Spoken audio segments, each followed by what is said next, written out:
Hi, and welcome to the Scientist Sage Sangha. I'm Nancy Anderson Dolan, and we're Wise Heart Services. And tonight in the Sangha, we're going to discuss the idea of dopamine.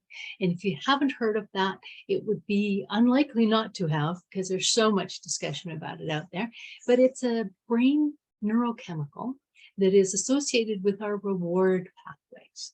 So if we have good dopamine, we often feel rewarded from things. And if we don't have good dopamine, we often don't feel anything rewarded.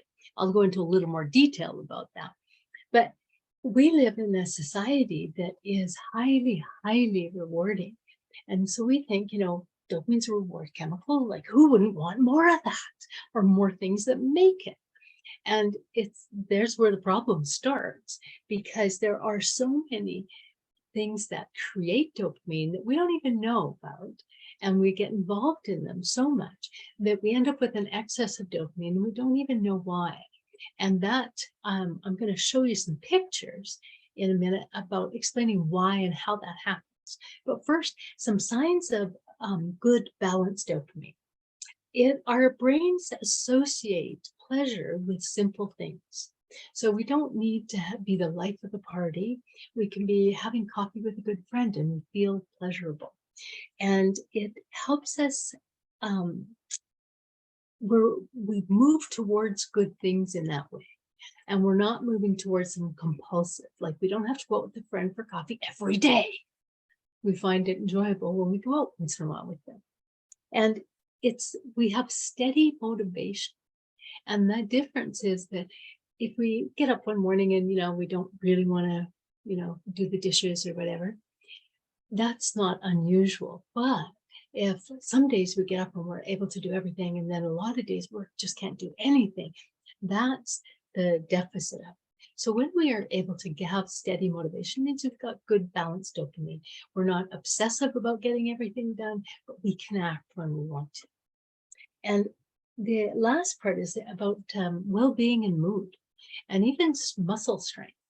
But our well-being and our mood really depend on having a good level of dopamine, because the other parts of it, when it's too little, we show up as depressed and low motivation, difficulty focusing, and even things like overeating.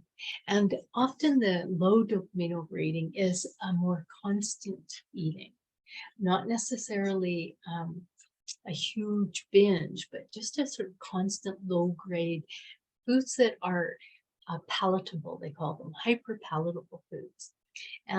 We're prone to sadness and depression and rumination specifically. Sort of that flavor of anxiety where we get something in our head and we just chew on it. We can't let it go.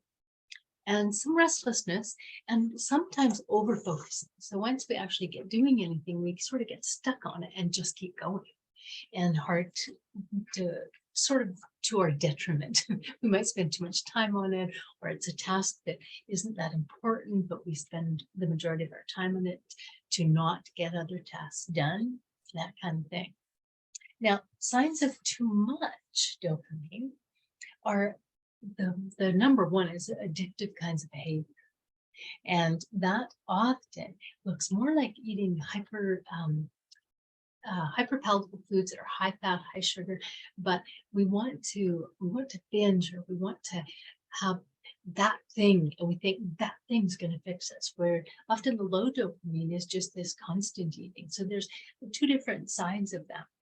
Our mood is unstable. We might have a high mood, but we want to get things done, and we might have this feeling of urgency and the anxiety that is there when we can't have what we want particularly. And agitation and anger, sleeping issues, and trouble getting along with people, impatience, a preference for violent movies or games, things that are fast rewards. Like if I want to play a game, I want it to be exciting as opposed to, a slow moving kind of thing. And often the needing more and increasing variety of different things that amuse us. We tend to get bored easy when we have too much dopamine.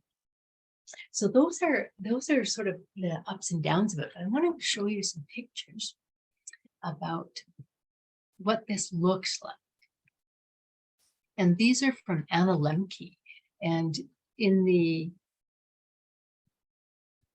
email that I sent out this week, it shows this and in the video, and I love her drawings because she's just got this. Our brain wants to have balanced dopamine. And what happens is when we start doing too many dopamine increasing things, like the things on the tail end of the ladder that's touching down, those things that bring us pleasure, none of them are bad in their own accord. But when we're doing too many of them, then we get down to that side. And the problem with that is our brains want to have balance between pleasure and pain. And so when we do too many things that just bring in pleasure, we start to feel good for a bit, but our brain steps in and all these little gremlins are on the other end of the teeter-totter all of a sudden. And so in this next picture, there we are with all of our stuff that we're still trying, but the gremlins on the other end of the picture are just trying to keep us steady. And they jump up and down until their side goes down to the pain. And it has to be equal or more to the pleasure that we've taken in. And so it can be a real battle.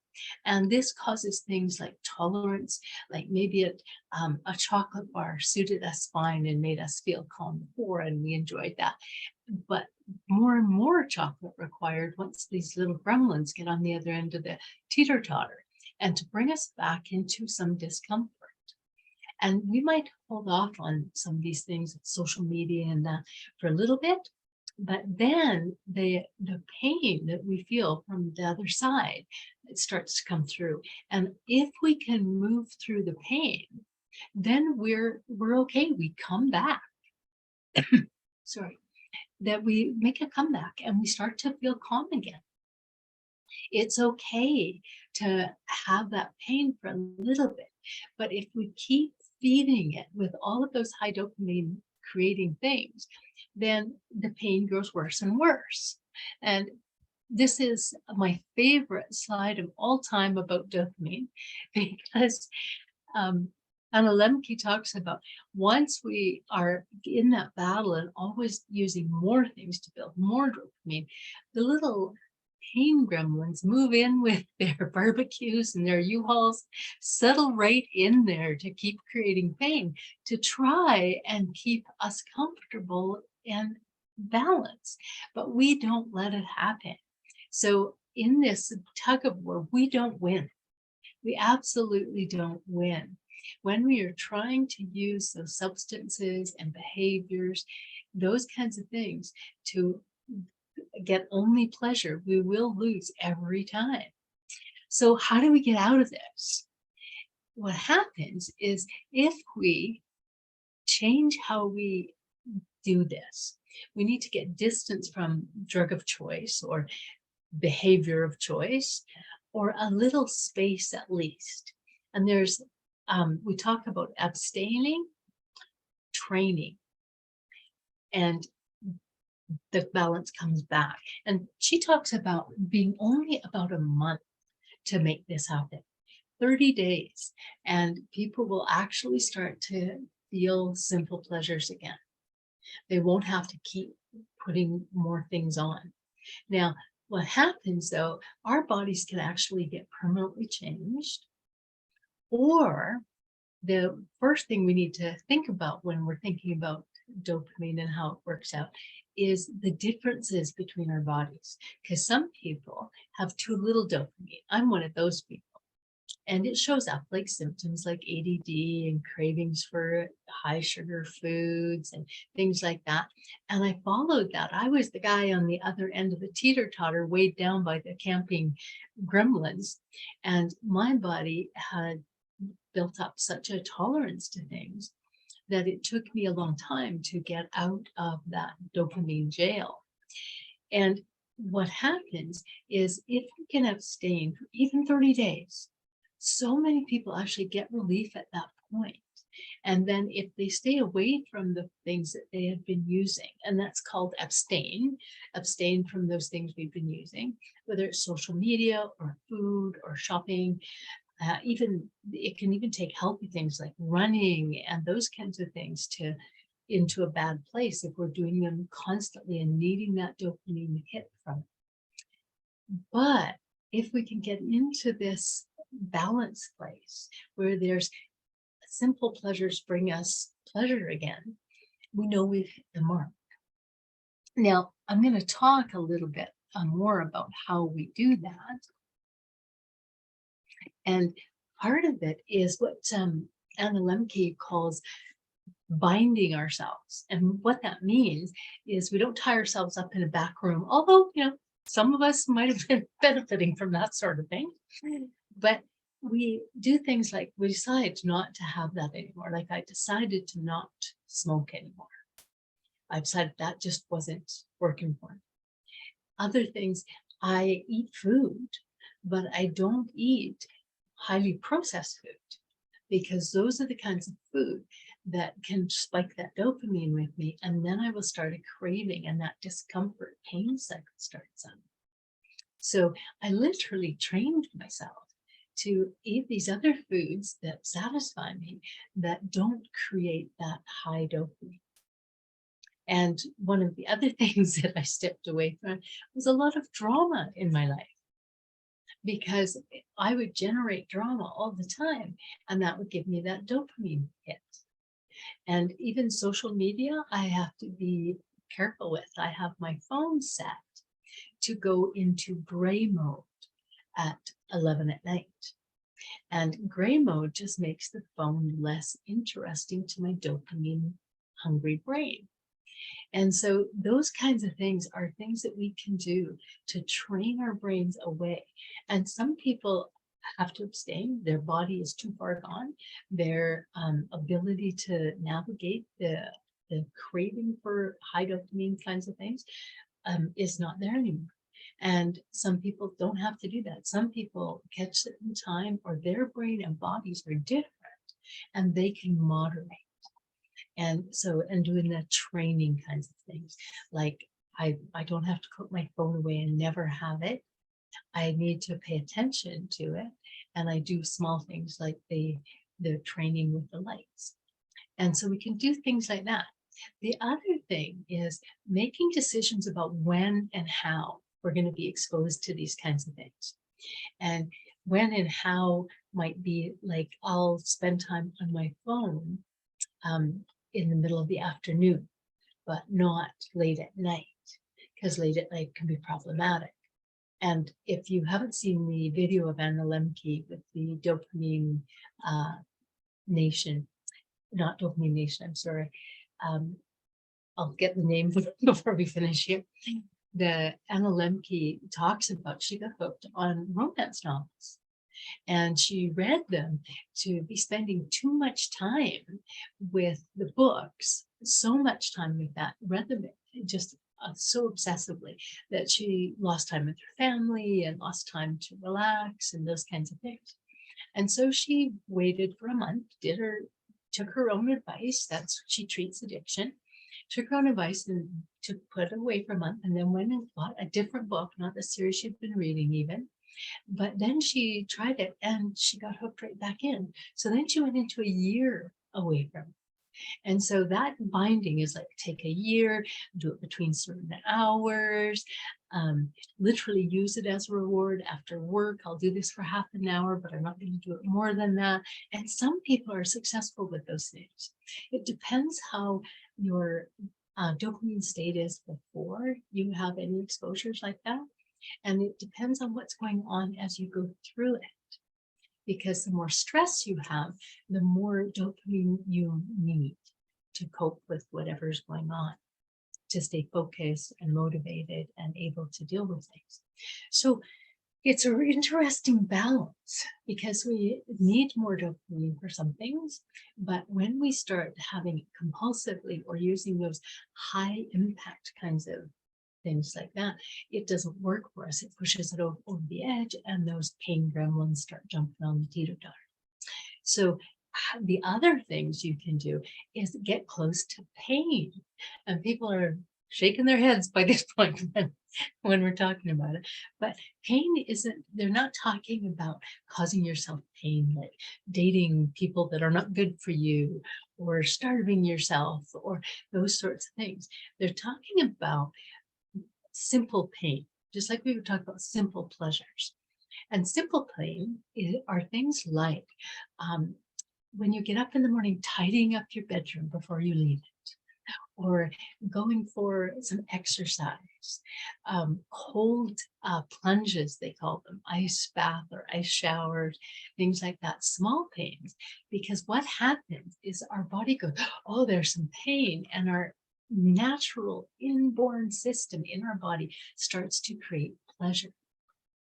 And so we find that it's the same balance. If the gremlins are running around looking which side to get on, and we're introducing pain, they get on the pleasure side, and those chemicals start to create pleasure. Often people talk about going for a workout or going for a walk or doing some difficult task and getting this urge after, this feeling of like, oh, that was great, that was good. And that's the balancing out of that system, the reward system. So we can do all of those things. We can abstain, we can approach pain, like say the simple pain kinds of things, not long, horrible pain, because it'll backfire. We'll need too much pleasure, and then we'll start running the other way again. And binding ourselves. And so we can take those things and work with them. And it's really useful, but like everything else we talk about on here, it starts with an intention to be aware of where are those places that I'm using some sort of substance to get that pick-me-up, and the substance is starting to draw me in, or the behavior. And it can be so simple and seductive. If people, a lot of my friends are addicts, so we talk about these things, and people might stop one thing and then move to another thing.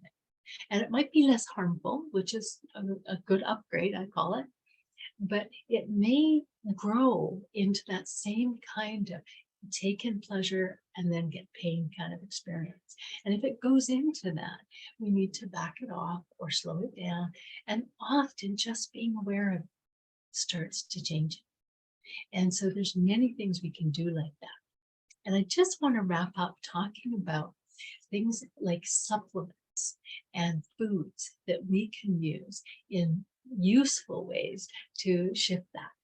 I was running a brain chemistry course, and in a treatment fashion, and people took brain chemistry tests. And if you had too much dopamine, if your results came back with too much dopamine, often we would check for things like hard cheese, red meats, and nuts. And often people pulled those out or took them down in their diet, and they would see really good results. Their dopamine would drop down. And there are some supplements, and people that didn't seem to have enough could actually add those foods in. But those kinds of foods, not hyperpalatable foods like high fat, high sugar foods, which would give you a real dopamine kick, but it's a fast burn. It hikes our end of the teeter-totter up too high. So we're coming back down to the pain side. So these things, the red meat, the hard cheese, the nuts, those things can bring it up slowly so you don't get that big kick and drop. Other things like supplements, phenylalanine is a useful supplement, and it can be used with ongoing for dopamine supplementation. And there are some other mixed supplements from a company called True Hope. I really should be a salesman for them. I'm not, but they have great supplements. And there's one called Ferminos, and Ferminos provide everything that builds your brain chemicals, and they provide it in a balanced manner.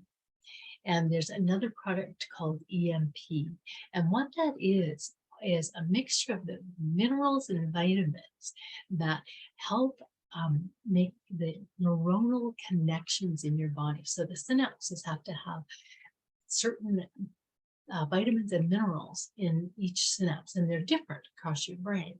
And so that gives you those particular vitamins and minerals for that purpose. And so it can help out with deficits and excesses and help us bring us back to even. So those are some things that work. And of course, there are medications, and I'm not against them or for them. I use medications for ADD myself because I chronic low dopamine from all my years of abusing sugar and alcohol and things like that. And it's really useful. Now, I use them very sparingly because my body has strong reactions to them, and I don't want to trigger those cycles of the high pleasure, low pain. And so I don't want to mess up my teeter-totter. So I'm very careful with those kinds of things. But I would encourage you, if you have a lot of the symptoms of low dopamine, to try out some of these things and try moderating things, try some supplements that might help, or foods that might help, or those things that increase dopamine, like running, like having cold plunges, doing different kinds of activities that get you sort of close to discomfort, but don't drown you. People will say things like yoga is very calming for them and they really like that, but it's sometimes it's painful for people to just get to the yoga class and just do all the moves and keep with it. That kind of pain helps the dopamine come up to a good level.